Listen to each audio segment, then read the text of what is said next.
जय गुरु जी, शुक्राना गुरु जी, हर हर महादेव, जय माँ शिव शक्ति। आज गुरुवार है, आप सभी को बहुत बहुत शुक्रिया, धन्यवाद। वीडियो नहीं डाल पाती हूँ, इसके लिए क्षमा चाहती हूँ, शुक्राना नहीं कर पाती हूँ, गुरु जी माफ़ करना।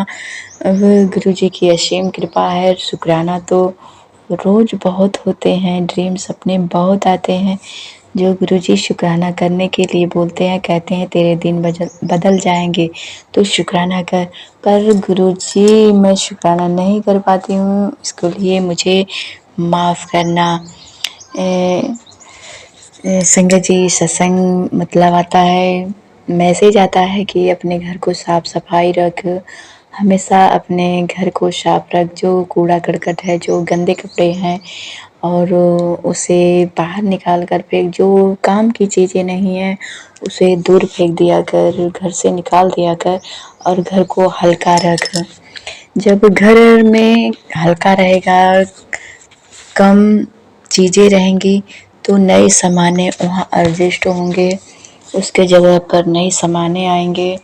और जब भरा ही रहेगा तो कैसे आएगा। तो कहने का मतलब है कि पनघट भरा रहेगा तो उसमें जल कैसे जाएगा, और पनघट घड़ा खाली रहेगा तो उसमें कुछ भी भरा जा सकता है। तो धन्य अन्नपूर्णा माता की अनंत कृपा है कि आप अपने सभी जो धन पात्र की चीज़ें हैं उसे आप साफ सफाई करके रखें। जो गंदे कपड़े हैं उन्हें देने लायक हो किसी गरीब को तो दे दें। अब गुरु जी की कृपा है, मैं कुछ और कहने वाली थी और कह क्या आ रही हूँ, इसके लिए शुक्रिया गुरुपा का, धन्यवाद। किसी के लिए होगा मैसेज, गुरु जी ही जाने।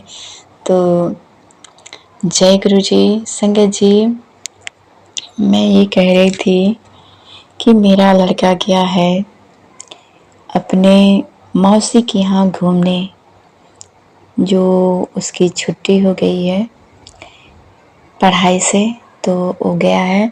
तो संगत जी, वो बोल रहा था शाम को फ़ोन करके कि मम्मा मुझसे एक ऐसी गलती हो गई है। तो मैंने बोला बोलो क्या है। तो बोल रहा था कि वो जो मौसी की बहू हैं, वो घर में दोनों पति पत्नी सो रहे थे अपने बच्चे के साथ। तो ये मेरा लड़का छत पर था और दीदी की मतलब मौसी की उसके लड़की आई थी, तो बोली छत पर थी कि जाओ गर्मी हो रही है, बेना लेकर आओ। तो वो नीचे आया और दरवाज़ा मजाक में खटखटाने लगा अपनी भाभी का। तो खटखटा कर छुप गया। भाभी निकली, देखी दरवाज़ा खोली, कोई नहीं है बाहर, और वो परछाई देख रहा था कि भाभी अभी दिख रही है बाहर। फिर उसने ज्यों ही बंद किया दरवाज़ा, दोबारा इसने खटखटा दिया और वो उतने में ही अंदर बेहोश पड़ गई। बोली अरे मम्मी, इतना कहकर वो बेहोश पड़ गई। तो ये तुरंत गया और उसका पति भी साथ में था, और देखा वो बेहोश पड़ गई है, दांत भी बैठ गया है। तो दोनों मिलकर पानी छिड़कने लगी, जगाने लगी, उठाने लगी, दांत भी ना खुले, कुछ बोले भी ना। फिर लोग बोले कि जाओ बाहर से सबको बुला कर लाओ मम्मी और बहन को। तो मम्मी और बहन आए, सब लोग आए, तो भी उसका दांत नहीं खुल रहा था। बहुत देरी के बाद, उसके पानी छिड़कने के बाद उसका दांत खुला, और खुला जब आंखें खोली तो खूब हंसने लगी और कुछ बातें भी बोलने लगी। तो बोल रही थी कि रात भर लोग बहुत परेशान हुए और बोल रहे थे कि शायद कोई ऊपरी हवा थी जो उसके चपेट में आ गई। तुरंत उसका देह सन्न से हो गया, डर गई, और उसी वजह से वो जो उसके शायद घर के इर्द गिर्द या पास में रहती होगी, घर बड़ा है, डर भी थोड़ा लगता है रात में, ज़्यादा आदमी नहीं और घर बड़ा, तो ऐसे में उसको डर समा गया और उसका तबीयत ज़्यादा खराब हो गया। रात भर लोग बहुत परेशान, मरचा की धुकनी और जो भी आया मन में करते रहे। सोखा ओझा बुलाने की कोशिश की पर रात में कोई नहीं मिला, कहीं नहीं मिला। तो लोग पता नहीं कैसे जो मरचा की धुकनी होता है देकर कुछ लोग उसे सही किए। उसका तबीयत खराब चल रहा है और फ़ोन से कहीं उसे ओझा मिले होंगे तो दिखाए होंगे सब लोग।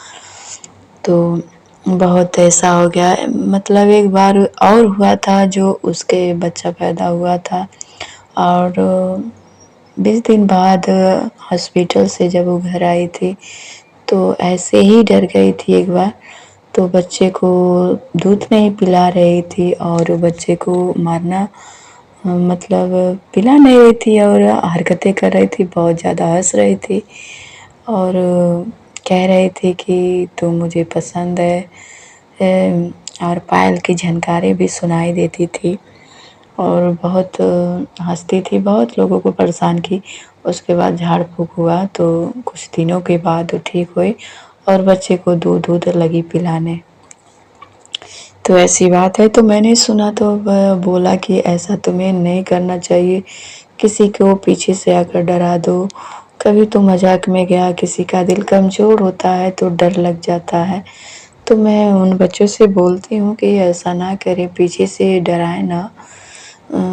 जो किसी को ऐसा डर समा जाए, मजाक मजाक में कुछ हकीकत हो जाता है जो पछतावा की वजह बन जाता है।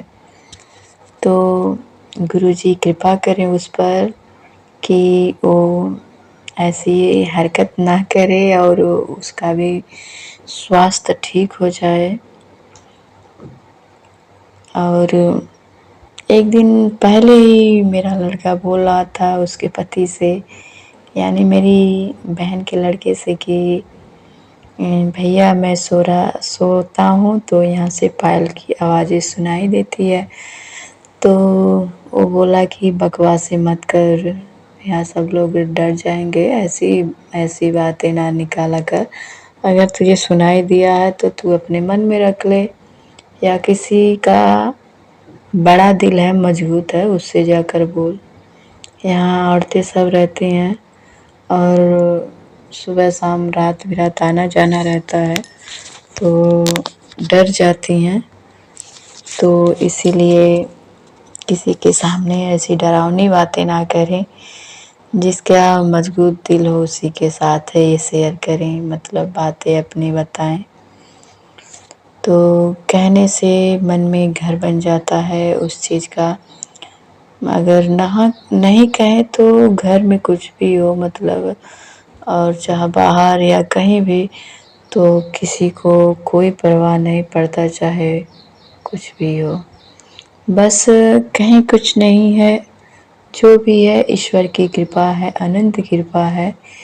और कहते हैं उनके बगैर एक पत्ता भी नहीं हिलता। तो जो भी जाते हैं ये जो भी आत्माएं होती हैं वो तो सच में होती हैं, क्योंकि जिसका बहुत भाग्य होता है वही ईश्वर के पास तक पहुंच पाता है, नहीं तो धरती पर ही भटकना पड़ता है। और जब उसका समय आता है तो जिस चीज़ का जन्म लेना होता है वो जन्म उन्हें यहीं से मिल जाता है। भाग्यशाली लोग तो ईश्वर के पास तक पहुंच जाते हैं और उनके दरवाजे से अंदर जा सकते हैं, नहीं तो लोग उनके दरवाजे पर बैठे बैठे युगों बीत जाते हैं और वहीं से घूमकर फिर दोबारा आना पड़ता है इस धरती पे अपना कर्म करने के लिए। तो ईश्वर की ये माया रची हुई नगरी है जो कोई जानता नहीं है। यहाँ अनजान लोग बैठे हैं जो कहते हैं कि विश्वास नहीं, तो विश्वास सब कुछ है कि इस यहाँ पे सब सत्य है, बस मानने का और सत्य समझने की ज़रूरत है और वो सत्य गुरु जी से ही मिल सकता है, गुरु कृपा से ही मिल सकता है। जय गुरु जी, शुक्राना गुरु जी। गुरु की कृपा हो जाती है तो हम सब जानते हैं कि हाँ, आत्माएं सब कुछ, देवी देवता सब कुछ होते हैं। ये माया नगरी है, यहाँ सब कुछ सत्य है, कुछ भी असत्य नहीं है। पर जो भी होता है ईश्वर की कृपा से होता है, हमारे करने से कुछ नहीं होने वाला।